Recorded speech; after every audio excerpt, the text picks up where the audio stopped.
Selina Short is a leading voice in Australia on cities and urbanisation. I had the pleasure of hosting her for a special interview on what it will take to get people back to the office and on what the future of the central business district will be as the world emerges from COVID-19. This interview was recorded as part of the Autonomous Now podcast series, which I was honoured to guest host. I do hope you enjoy it. You're listening to Smarter Cities, discussions on urban life and how it's changing around us, with Jason D'Souza. Joining me on the podcast today is the managing partner of Ernst & Young Real Estate and Construction and a key voice in the debate on better cities, Selina Short. Welcome to the Autonomous Now podcast and to Lend-Lease headquarters here at Barangaroo. Thank you, Jason. It's absolutely lovely to be with you and catching up on one of my favourite topics. And also, as we're saying, spectacular to be back down here at Barangaroo. Gorgeous sunny day. And after a brief hiatus, I think I was down here February 2020 last. Wow. Yeah. In your building. So how the world has changed since then, and it's great to be here. Look, I must say, it's so nice to be walking around now and see people out and about. It's been a beautiful day here in Sydney today. And I feel in the last few weeks, the city is starting to return to normal a bit. More and more people are coming to work. There is an amusing trend that the peaks seem to be Tuesday, Wednesday, Thursday, as opposed to Mondays and Fridays, which seem very unpopular days. They are. They are. And funnily enough, the research, we had sort of predicted that, and it has come out exactly as per what was predicted, that, yes, Mondays and Fridays are a little quieter, but even they're sort of bumping up a bit than they were. Yeah. So it's interesting, but I think it's evolved very organically, and now we're starting to see a few areas of focus around how do we flatten that curve a little bit now. And I think a lot more people are starting to realise that 24-hour Zoom or video conference is starting to lose its luster a bit, and that you sort of need to be with people in order to be creative. You need to be with people to create value. And Rob Stokes came on this podcast a while ago and was talking about the risk of running on fumes because the connectivity between people is starting to wear thin. Is that something that you're seeing? Look, I think we've drawn down on that culture well that we had built up, pre-February 2020 last year. So that kind of got us through, and a heap of adrenaline and some great technology which allowed us to do it. Absolutely. I kept sort of, reflecting during COVID. Can you imagine if this had happened 10 years ago or even 5 years ago? It would have just been game over. We just would not have been able to continue on. So the fact that the technology allowed us to power through was incredible. I think the real challenge, though, comes from missing that human-to-human connection. And like the other day, I had a couple of days where I was working from home, just had back-to-back sort of Teams calls, and by the end of it, and I'd forgotten because I was so used to that for such a long time. And when I came back into the office the next day, it's just like, you feel like you've got that more spring in your step, but you don't even really recognise until you come back that that's a thing, that you've been in that sort of a bit of a just getting from one. I found myself actually dialing into a phone conference bridge the other day for the first time in, I suppose, years. That's intriguing. And I found it very odd. And I found myself sort of looking at my computer screen, expecting to see something on it and not seeing anything at all, and sort of realising how almost outdated that is now. And really, it was only a few years ago we were using that for international conferences or international calls. Absolutely. So anyway, but I digress. We jump straight into it. But before we get into the research you're doing at EY and more broadly and your views on cities, I wanted to talk a little bit about you and how you got to where you are. So you are a passionate advocate for cities. You are a senior executive in this town. What drove you to that? How did you get to it? Oh, the passionate advocate for cities piece is an easy part to answer. The rest might be slightly more complex. But, I love cities. It's nice to go out to the countryside every now and then, day or two max, and I'm probably ready to come home. I am a genuine cityphile. I love cities, the rich complexity. And, you think about, I lived in London for 7 years and did a lot of travelling around Europe, and like all good Aussies, have travelled around, most corners of the world. And it's the cities that really intrigue me. And what I love is, you walk through a city like London, you've got buildings standing there that have been there for hundreds and hundreds and hundreds of years, this rich tapestry of the built form and how it can bring out the best in people, and you create these human experiences. So the opportunity to create this legacy and to create environments that allow humans to ultimately, thrive is what, drives me and gets me out of bed in the morning. The rest of it has all just emerged. And I've been at EY, funnily enough, for coming up to 12 years, which shocked me. I joined for 2 to 3. That had been my modus operandi until that point. And I joined them in London, and it kind of shocks me to think that I've been here for over a decade. But the interesting bit about EY is basically every 2 to 3 years you're doing something quite different. Been back in Australia for about 10 of those 12 years, and the market here is incredible. I think in the real estate sector, there is, such a good competitive collegiate group, and we all know each other. And I think the way the industry here has led around green buildings and some of the incredible developments we've seen, like Barangaroo, which is a global case study, have been phenomenal. So the ability to be able to work with that sector and really, deliver on that promise around creating incredible cities is what I love. I think that's a really interesting insight around how cities have transformed over time and the value of sort of heritage buildings in the fabric of new parts of cities. I think, the argument in Sydney for some time was that we didn't value our heritage buildings as much, and we ended up knocking them over, and that allowed for the city's growth versus Melbourne, which did value its heritage buildings, but perhaps kind of didn't enable its growth. I think we now have the balance sort of right in how we're trying to manage things. I will say at our Circular Quay Tower project, the Jackson's on George, which is a place I used to frequent, and I will admit that on this podcast. I went there the night I got my HSC there you results. go. When it got demolished, I did shed a little bit of a tear for the nostalgia that was. So there is a little bit of social fabric in that. And in terms of your time at EY, how has the firm changed in terms of cities? I mean, you advise across a broad range of areas. You've got quite a large portfolio in terms of real estate and construction and hospitality, which are all sort of linked. Why did you pick that particular portfolio?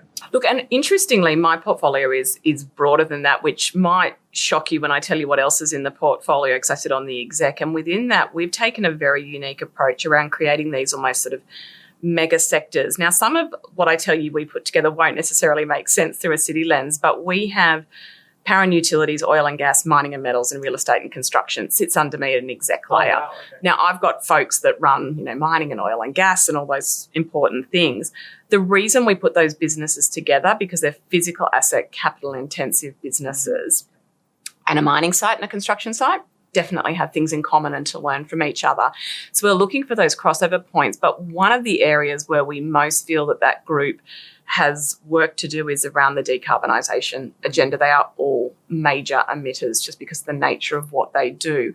So we did that 3 years ago, where we stepped back and said, what do we want to do around how we think about solving for these really complex problems? And so I will tap into, across the firm, but work really closely with the power and utilities folks around the energy transition and what that means for buildings, construction sites and mining sites, taking those lessons learned. Within the real estate and construction piece more broadly, that has been a real global focus for us. So we work with MIT in Boston, and I manage that relationship, and we work with their Real Estate Innovation Centre, which focuses on both, property and construction, to really try and drive that innovation agenda in whichever way we're looking at that across our business. So we've got a group of us globally that work and connect up around really trying to thinking forward around what is going to change around cities, what is going to change around that agenda. And we've worked really closely with MIT over that journey. And we did, if I think back to, it was probably about, I reckon it was 2.5 years ago now, we bought MIT over here from Boston, and we had a number of execs across the industry, but also disruptors, and we brought them together into our innovation centre to really say, what is real estate going to look like in 2030? And so that's what's really driven us, is this forward-looking perspective on real estate. It's fascinating. I went back and looked at all of the stuff that came out of that not long ago, and you're like, tick, tick, tick. Yeah, it's just sped up. It has. And, at Lendlease, we're focused on this as well. Our digital CEO, Bill Rue, the whole idea around moving towards, autonomous buildings, digital twin development, file to factory construction is all part of this move towards a digitized world, a digitized economy, but also more one that's driven by sustainability. Completely. And, the reality is on that digital side, as we know, and this is kind of, there are times when I feel like I'm hitting my head against a brick wall sometimes with the real estate and construction sector. I'm not going to lie.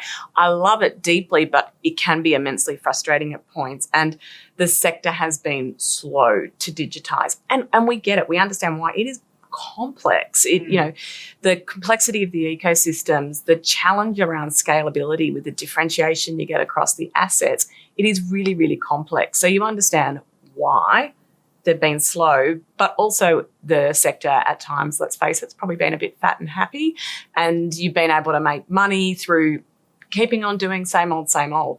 But I think that moment of truth really has dawned in that last, 24 months. And if we didn't know it, we certainly did when COVID came, the importance of technology as the enabler. And the piece around, as you say, the climate change bit, like that is what is going to save us on that agenda. And so we need all those digital technologies working for us in the built environment if we're going to be able to get there and deliver on those net zero commitments. And I think there's a few other things, at least at our firm, that's driving us, which is around safety, for example, in construction. That has always been a number one priority here.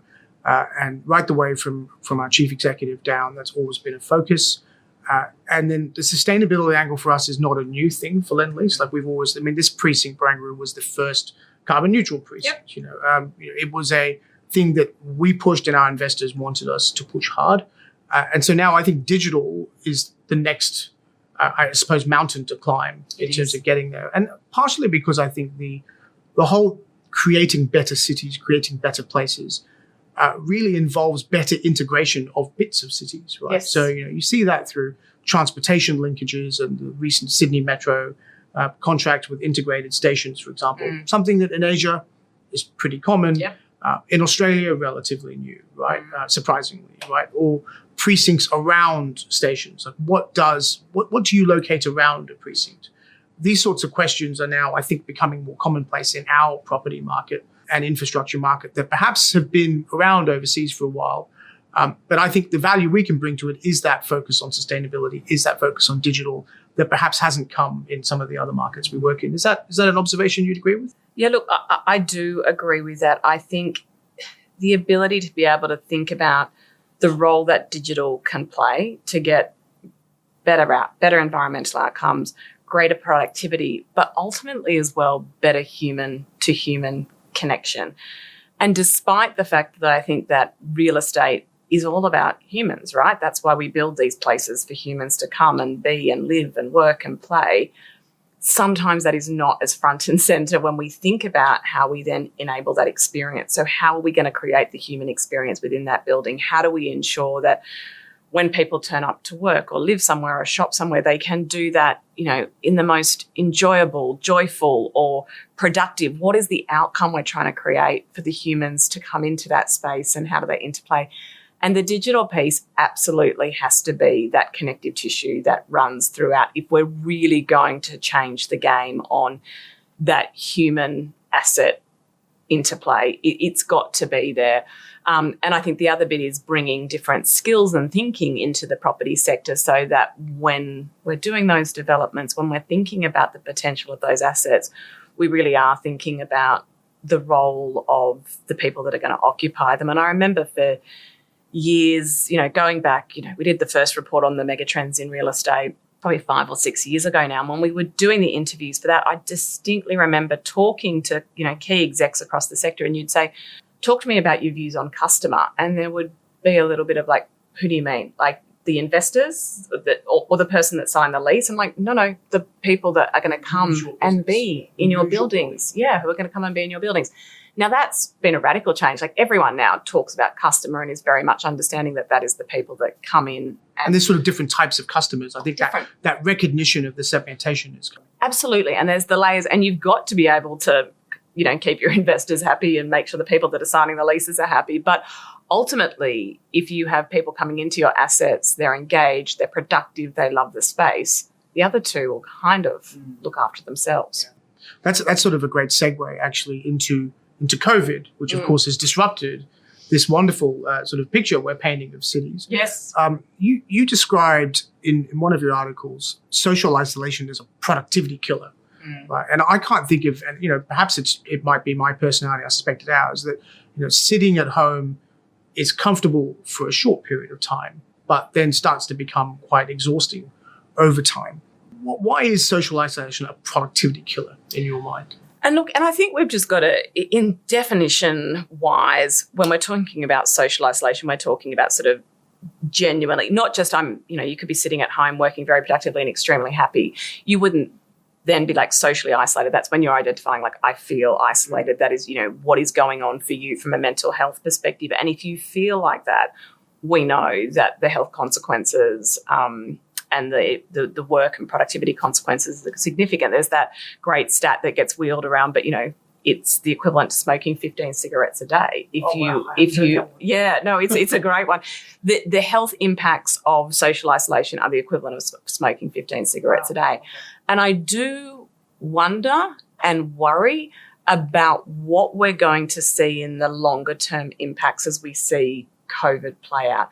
And we've already seen a number of the statistics coming through around the mental health impacts for COVID. But as people, get into this behavioural change, how do we understand the impact that's having on them personally, on their work? And we've been doing some fascinating research on another project. And in this project, we were looking at, that return to the office piece. And there was a cohort of people that just hadn't come back at all. Like, despite the fact our offices and CBDs have been open and, safe and for quite a while now, there's some people that have just not returned. And so the question is, why? What's going on for them? And you talk about sort of the health and safety aspects of Lendlease. From an employee safety point of view, there's something on all of us as employers to understand, are people safe in their home environments? Are they in the right working environment, both physically but also mentally? So I think that is going to be really interesting to see how that plays out. And I think that is one of the sort of the sleeping issues in this that we will have to face into. Because I sort of feel there's a bit of mixed messaging, though, by the broader community. So you have people like us who say, look, we've got to get back into the office.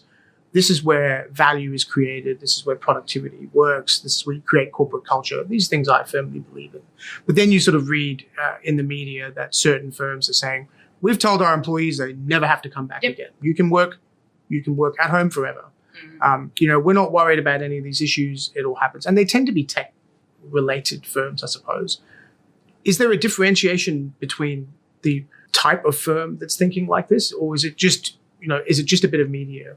Look, I think it is really fascinating because, as you say, there are quite extreme perspectives, and I'm almost a little bit excited about it because it's like you're going to get this amazing experiment to see how these all pan out. Yeah, what's going to happen here? But ultimately, we're talking about human beings at the end of the day, so let's not get too excited about that. But the reality is, I do think it is different depending on the kind of organisation you are, depending on how you work, how you operate.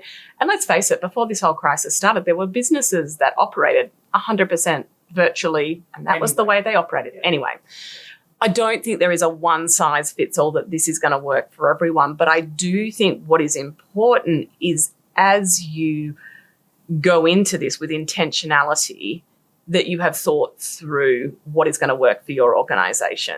And it's interesting from an EY perspective, and, we employ, 300,000 people around the world, 10,000 people across Oceania. And for the Oceania business, when we faced into this, we said we're great at, giving our clients advice on what we think they should do with their businesses, but we thought this is really important. So we pulled our best consultants in to work on this project for us. And we said, okay, what does this mean for us as a business? How are you going to handle it? How are we going to handle this? And we looked at it around 3 different areas: workforce, workplace, and work smart. So workforce, what is the future of work for our business? What do we think this is going to look like for our people? What does that mean for place? For office, home, wherever they're working, what does that mean around our strategy around place? And how do we think about work smart? How are we ensuring that people are well, they're productive, and that the technology is there to enable this and bring it together? So we got our exec together and got all of them around the table. And, the starting point was we all had really different views on what this should all look like.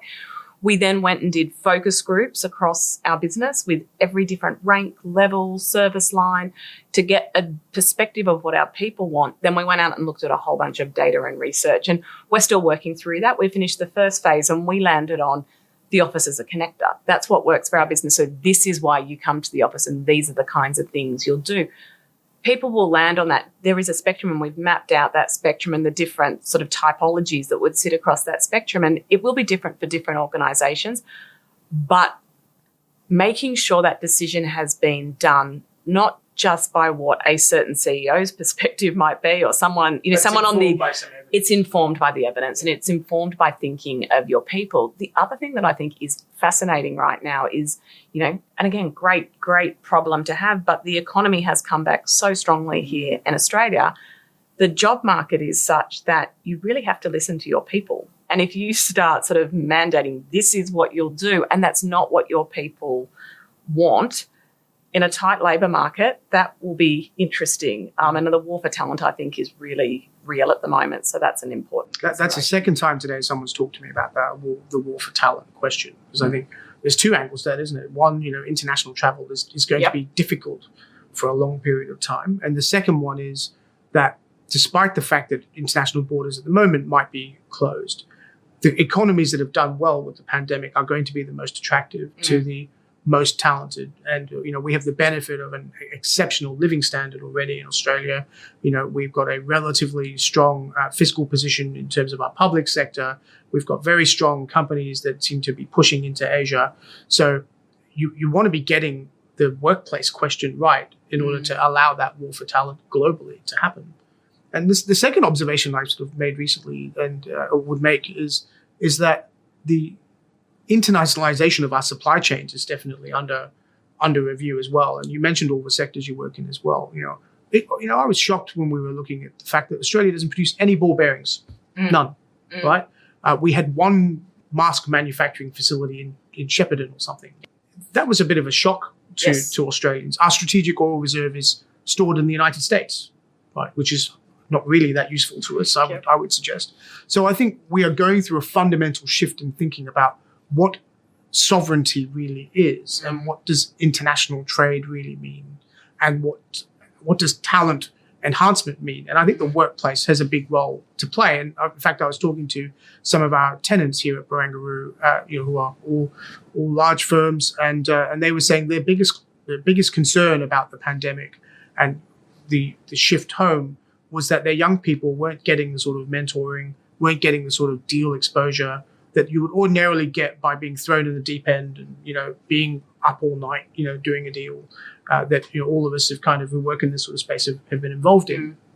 Do you get the same type of training in those early years that you would otherwise get if you're sort of not in the office? And I thought that was a really valid concern, and it applies to all different skill sets. It's not just consultants or property executives or developers or lawyers. It's the same type of professional services question, I think, that comes into play here.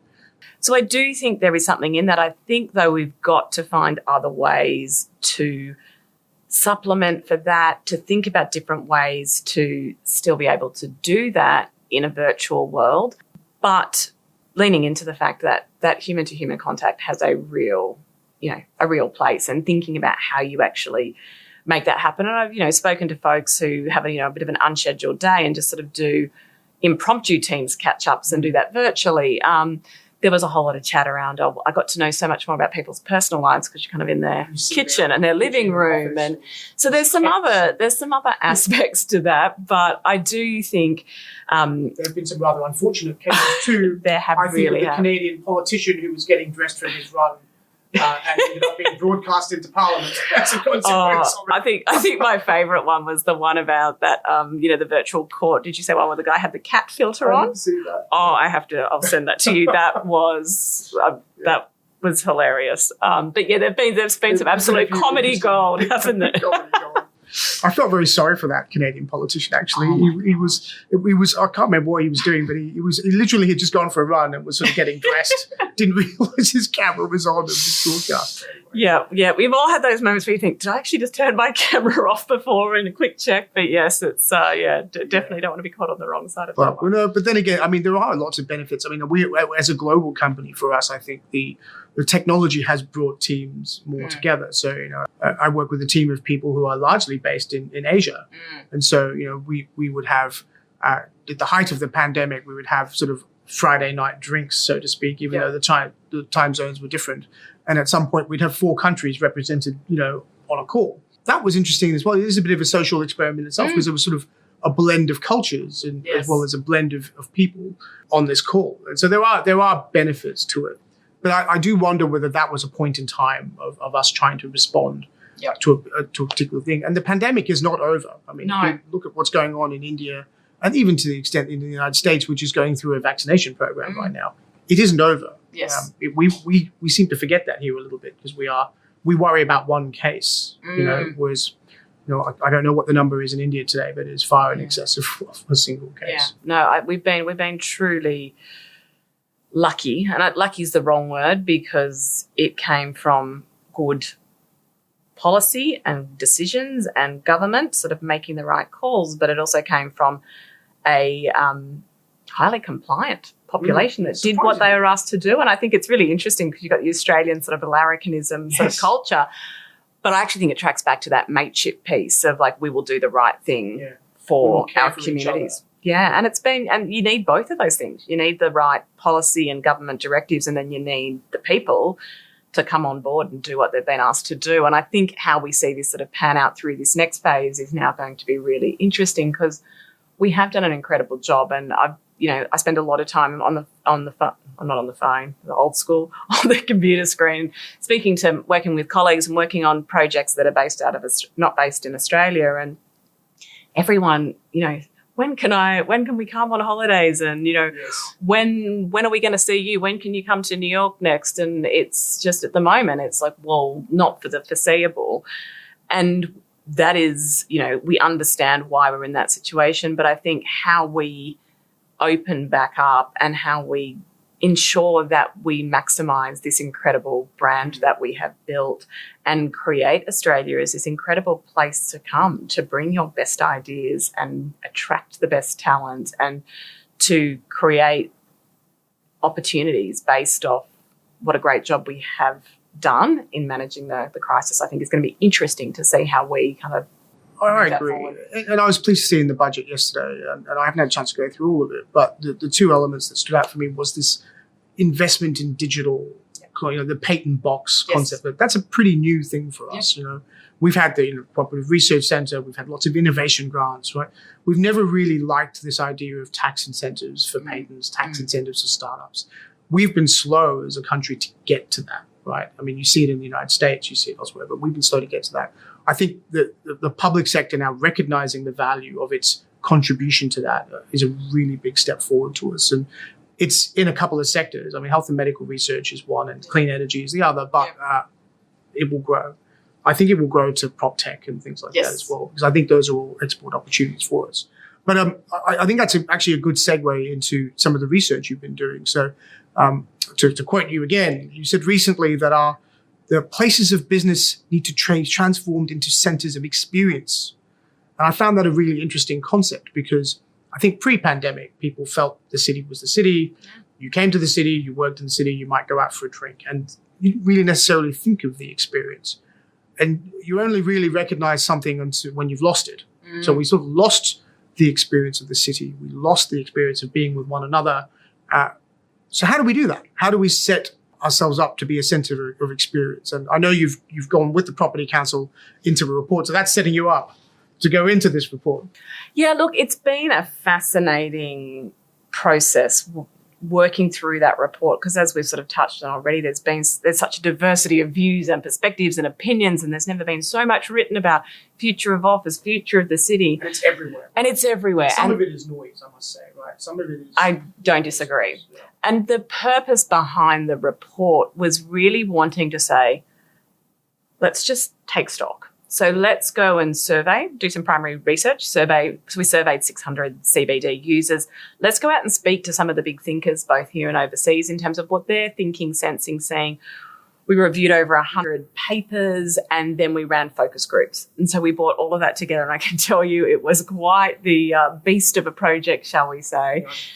And then really looked to sort of synthesize that perspective and say, this is where we think this is going to go when we look at it from an Australian perspective, reflective of all of those views and perspectives and government. We spoke to government, we spoke to private sector, we spoke to industry bodies. So bringing that all together into that report. And essentially, as you say, that's what it's about. You know, this whole central business district, the giveaway is in the title. It was about business. They've been built for business. And we know they're absolute economic powerhouses, and that needs to continue to be part of the equation. And we know the economics of agglomeration and why that is so important. But we proved that business can roll on without necessarily being in a CBD. So it is about thinking about how we move it beyond business and think about why you come. And you think about those great cities in the world. And again, I'm going back to my city file piece here. You know, those cool cities in the world, those centres, they're not just about business. Yeah, right. They've got other stuff going on. And you might even go into an office building, but you end up sort of going up some lifts and ending up in some really cool rooftop bar. And it's different and unexpected. And you walk down some little alleyway and there's a shop, you know, selling buttons. Like it's those, you know, unique experiences that make it different and interesting and that attract people there. And interestingly, you know, I was speaking to Mike Rodriguez the other day, who's the new 24-hour commissioner for Sydney. And he was saying... Pretty cool role, right? Commissioner for 24 hours. I know, it was pretty cool. I was actually saying to Michael on a panel with him the other day, I was like, he had bright purple sneakers on. And I was like, I'm really going to have to up my sneaker game next time I come to meet with you. But, you know, Mike was saying, in his role, what he's talking about is the test of the CBD. He wants to see more prams and wheelchairs. And what he's talking about there is from the very young to the very old. And wanting to see that multi-generational perspective of why you would come to a CBD. What is it about a CBD that is going to attract you to come? And so I think that is going to be really fascinating to see how that plays out. But I also think it needs to be about experience, even if you go back to that central premise that it's for business. To attract the worker, it needs to be about experience. If I can come and have a pretty similar day to what I'm going to have at home, why bother? Yeah. Have to pay for my transport, have to pay for lunch, and I've lost probably some time in the commute. Why would I do that? Like it makes no sense. I get home, my kids are exhausted, I'm exhausted. What's the benefit, right? So, but I will go if when I go, that experience of working when I go to the office is way better or different than what I've had at home. And again, I probably want to mix. I don't want to maybe be in 5 days a week anymore, and that's what the research is telling us. Yeah. But when I come in, that was fantastic, because I think there's been some experiences that people have come in and been like, yeah, that just didn't quite hit the mark. Why did I bother coming in? Well, particularly if you're coming in just to sit on video conference. Right? Absolutely. So I will stay home. If I've got a day of video conference, I'll stay home. Yep. And the reason why is because I can pick the kids up from school. Yes. Right? I can, that's not something I ever got to do.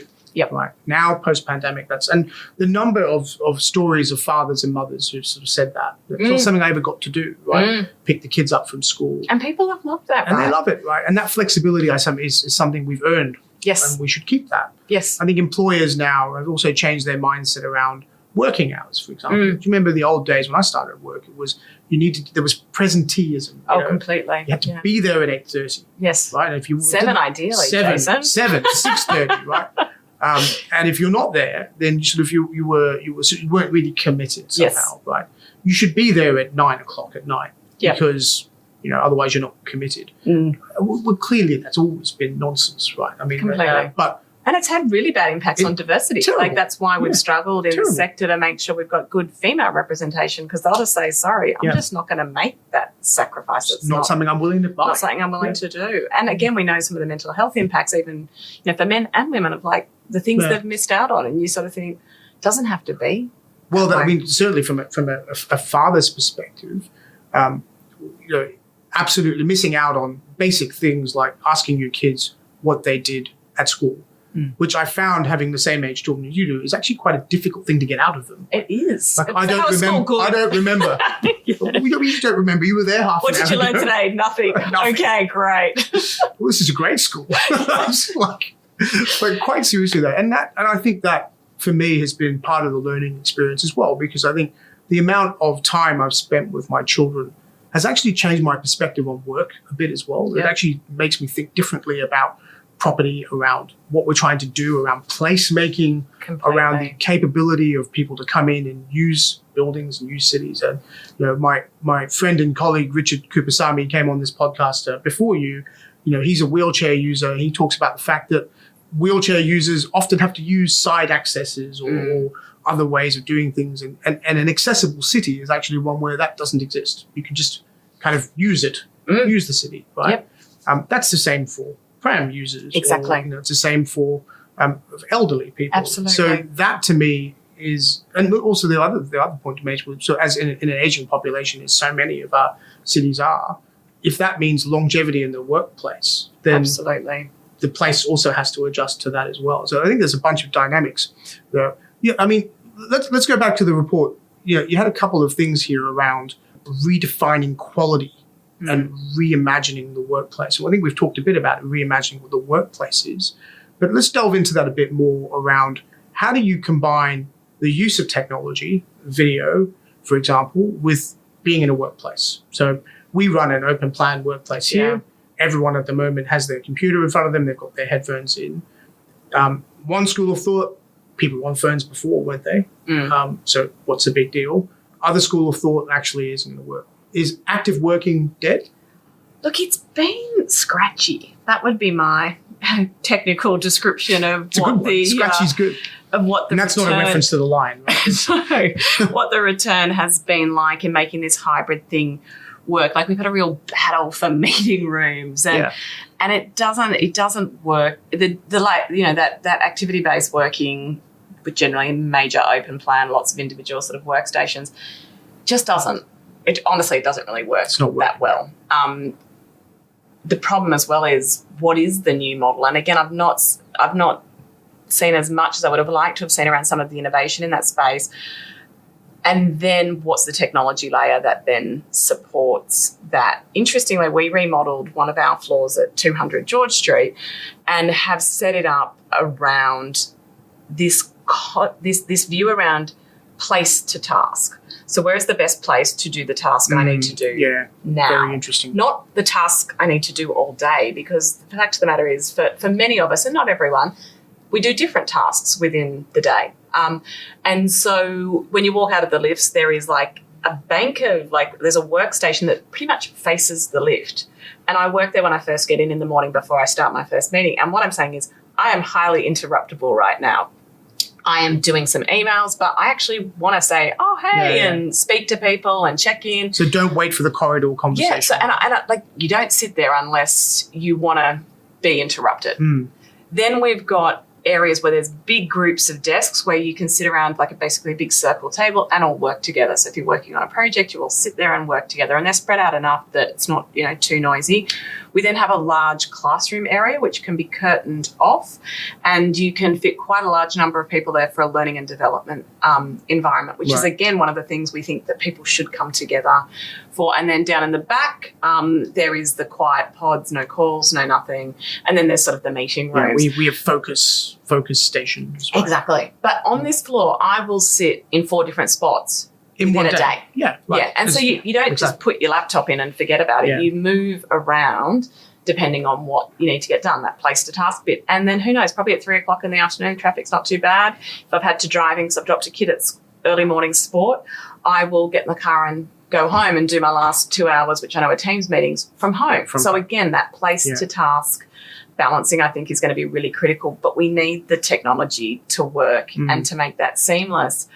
The other thing we need the technology to do is to help us coordinate.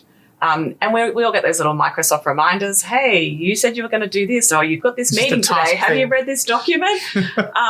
And there's a big power in that around taking that the next step further to be like, you look like you're going to be working from home on Friday. Do you realise that half your team is in the office. Maybe you should go in. And how does the technology help us sort of flatten that working week curve and help us sort of make those incidental connections in a more purposeful way? Like, Facebook knows who we should be friends with and LinkedIn knows who we should connect with.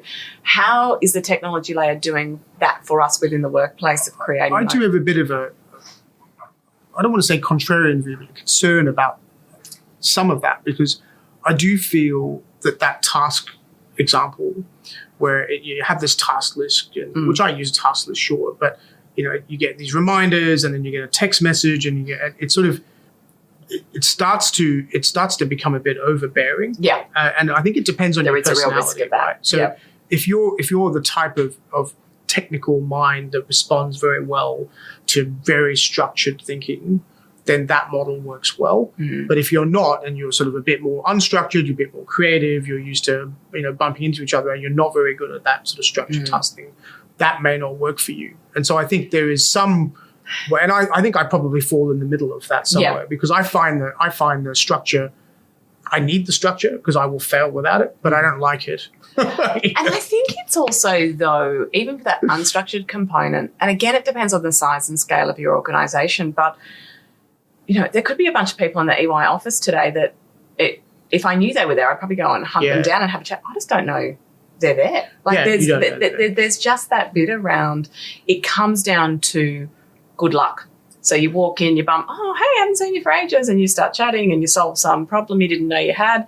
But it's just good luck. And you can have the reverse of that day of come in and bump into no one that is particularly of relevance, and you think, oh, that was a waste of time. I just think, how do we remove that luck element of whether the day in the office was a kind of productive, useful day or a bit of a probably could have stayed at home I had today. An experience just before this meeting, actually, where an announcement was made on something, and I just sent a text message to somebody who I work with. Hey, look at this thing. We hadn't spoken in 6 months or something.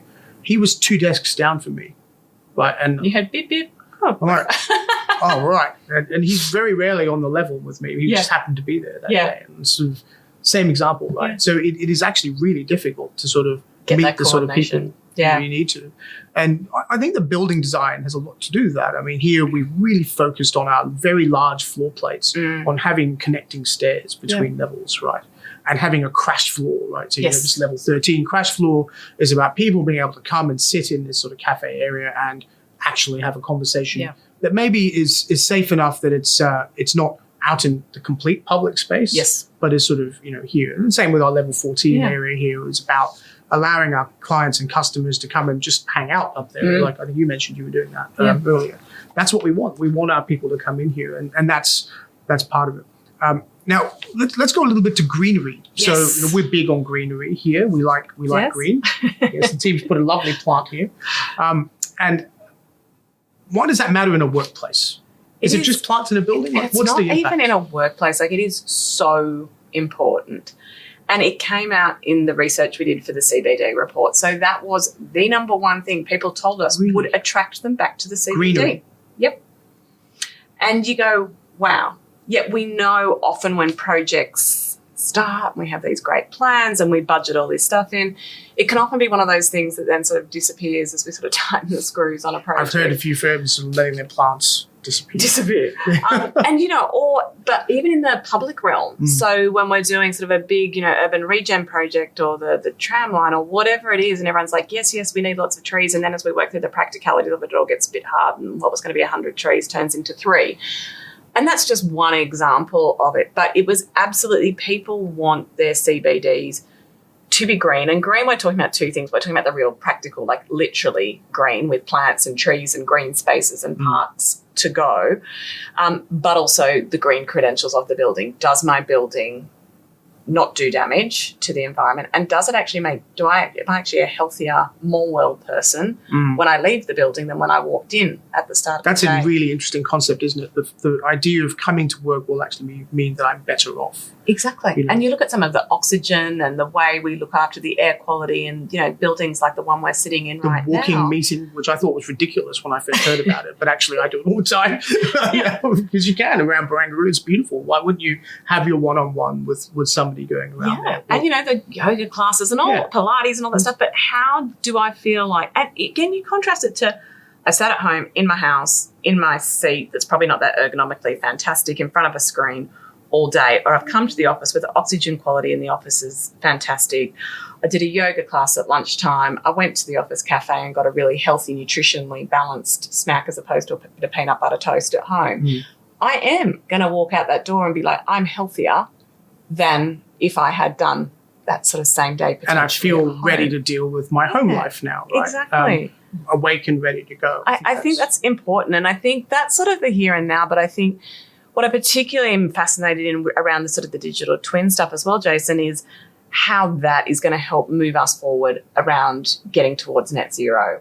And your new incoming global CEO, Tony, I saw posted on that on LinkedIn this week, and I was just like, yes. Yeah, he's very big, very, very big on our whole digital capability. Yeah, and that digital connection, like we just cannot get there unless we have that digital technology that will allow us to see through those commitments that we're making. And again, COVID was interesting, right? I was so fearful that this would mean that we would just forget all about that work for a while. And it would be like we have this, immediate crisis to deal with. But actually it really focused us. We think this is bad.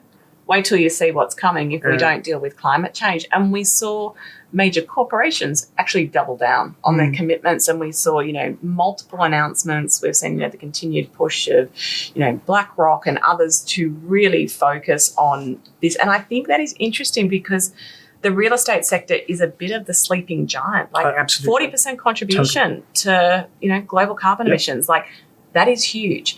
And never spoken about either, right? Someone there was an article I read the other day that described as the quiet sinner. Yes. And I was like, oh, yes, that's probably a very, very visceral image there. But it's going to be real. And I think the challenges, again, are significant, but it's going to be kind of, table stakes in terms of, particularly for all of the major employers, you will not go into a building unless it is able to set absolute sort of gold standards around climate commitments. There's a few angles to this, right? We are in an A-grade building here, triple A-grade building here, but majority of the city is not A-grade. Majority of cities are not A-grade, particularly in some of the emerging markets, right, where the same demands that you would think of workers here will be in those cities as well, particularly, in the war for talent. So if we're thinking about a net zero world or a carbon positive world, like I was talking to somebody today about the Olympic Games. The Olympic Games mandate is to have a carbon positive games, right? Imagine the challenge of that. That means that your existing infrastructure and your existing buildings, all of a sudden, you can't just demolish those things and go away. That is a highly carbon intensive process. So, what do you do with concrete, for example? You can't just recycle concrete. You can, but it's a highly expensive process. So you've got to find a way of retrofitting, repurposing buildings. Look, AMP's tower here, they kept the core, for example, right? That's, people thought, my goodness, that's outrageous, but actually that has worked, right? A beautiful building coming up there, and it has kept the core. That, to me, is the beauty of what digital twin offers, right? The scenario testing of it means that from a development, commercial assessment building point of view, and the ability to virtually design, virtually test, virtually see integration opportunities is how, in fact, in my mind, the only way we can really understand how sustainability will work in the real world. It's not something we've really done before. And the integration part, I think, is the bit that we've been missing, because we often design things without necessarily understanding what the broader impact on the city might be from X or Y. We have some understanding, and you'll be familiar with every environmental assessment report that we put out. It goes from here to here, but it doesn't think about over there. Its mandate is not to do that. Yes. Right. So that actually is a nice segue then into a little bit on public policy. So both your firm and ours, we do a lot of work with government partners. The public sector is invaluable in this whole debate. And it's interesting your point around the corporate sector moving towards net zero, because I have a view that actually that's giving elected officials space to come on this journey, because it is not an easy political issue, and having the space to do that is important. But what do you think the role of the public sector is in achieving the opening up of our cities, of achieving the experience that you were talking about? Look, I think it's fascinating in terms of some of what we are seeing emerge. And if you look, I think one of the great examples we've got at the moment is you look at the creation of Investment New South Wales. So a new agency which has been created under Amy Brown's leadership as CEO. Yep. Huge amounts of energy is being put into what is it going to take for New South Wales to absolutely thrive off the back of what we've been through, this incredible brand that we've created, our ability to manage through COVID, but how do we now get the payback on that? And I think if you look at the mandate for Investment New South Wales, which is the whole of the state, but there is a very specific focus around precincts, placemaking and CBDs. And I think that is really important because what we need government to do is help create the frameworks and the policies and the incentives and the regulations that can facilitate what needs to happen. And, you know, the interesting piece of the report that we did, when you go out and you look at it all and you speak to people, it's kind of clear what we need to do. And then we just need government to help us create the right incentives and frameworks and policies for us to get on with it. And I think the piece around how we then think about safely opening Australia up to be able to attract the right talent and to bring in capital to absolutely make this a place where people want to come and can see the kind of contribution they can make to Australia's future is really important. And I think the opportunity, around, and you touched on it before, that innovation piece, to create that opportunity for innovation and for talent, that is what will separate us. And we've got a great track record at the innovations. We have managed to pull out of what is, a large landmass, but, tiny population, relatively speaking. How do we incentivise more of that? And for those people, and they've got their brilliant ideas, to stay here and thrive here and to get the full benefit of that, I think is key. Yeah, I tend to agree. I mean, the two observations I would make, first on the policy setting, is I'm really proud of the way Australian governments have approached infrastructure development now towards precincts. Yep. If you think 10 years ago, we weren't talking about precincts, right? We were talking about precincts in terms of, here's this old port, Barangaroo, go and redevelop that port, right? We didn't think of the public sector as building a very, very large piece of infrastructure, Sydney Metro West, Western Sydney Airport. And we're really, truly thinking around what's going to go around it and what the economic benefit of that is going to be. And so I think, and same with Cross River Rail in Brisbane, same with the Melbourne Metro, there's been a lot of thinking in the public sector around how to achieve productivity benefits as a consequence of infrastructure development. Yes. So I think that's a really positive thing. And I think as Australians, we should be very proud of how mature our public sector has been around that. But the second thing I think that has been really interesting is I moved here in 97 from Hong Kong, where I grew up. And my first observation of Australians and Australia was there was a hunger. Yeah. It was a hunger. There was an aggression here. There had been a recession. Yeah. The 90s recession was terrible for this country. And, people had felt it. People were still recovering from it. But there was an aggression. We are going to fight this and get out of it. And the narrative often around Australia is, we benefited from commodities booms and that's the only reason why we've been successful. I tend to disagree because I think Australians are a very innovative and a very hungry people. And we have benefited from wealth that has been given to the country by resources. But now is the chance to actually convert that into something beyond that. And I think we're starting to see a lot of this narrative. So we talked a little bit about, this new move into the patent box, I think the Treasurer called it.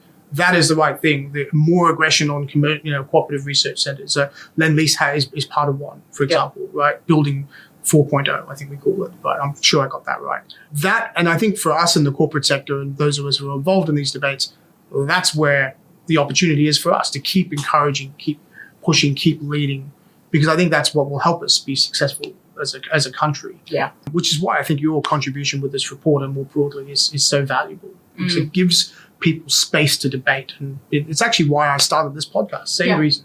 Because I thought, if we allow these debates to happen in sound bites, you never really get into the heart of it. Or a full discussion or a full understanding in the market of how to go forward. We'll have to end soon, and it's been, as always, a fascinating conversation. It's been great. If I was to ask you three things that we should do as a country, to get ahead, given Yeah. I've just given this Yeah. wonderful narrative Yeah. around how wonderful Australia is? What would it be? Look, it's probably the stuff we have touched on, but if I was going to sort of really succinctly put it into three, it is innovation. Like, we have got to go from that mentality of we are the lucky country to we are the clever country. We've got the goods. We've got to capitalise on them. I think the other one would be around green. I think we've been a little slow to kind of work out where we're going here in pockets, and we need more around that. But I think we have a really exciting opportunity if we invest, particularly around the technology space, to lead there. And the third area is talent, because we can't do the first two unless we've got people who are smart and enabled to act on that. And that is ensuring that for people that are already in the country, that we're giving them the best opportunities to retrain, to bring their ideas to life here. And not only that, that we're attracting the world's top talent and we can get them into the country and be known as a destination for the world's best and brightest. Selina, it's been so nice to have you on the podcast. Thanks. Hopefully you'll come back again. I think there's a lot more areas we could go into. Yes, it's been great. Well, it's great. But for the moment, Selina Short, thank you so much for coming on the Autonomous Now podcast. Thanks, Jason. It's been great. Thanks for listening to this episode of Smarter Cities. Please do subscribe to us on Spotify, Apple Podcasts, Stitcher or LinkedIn. Leave us a rating, it always helps. And tell your friends about us on social media. Intro and outro music is by Bruno E. at Public Memory. We are produced by Social Titanium out of New York. Check him out at socialtitanium.co.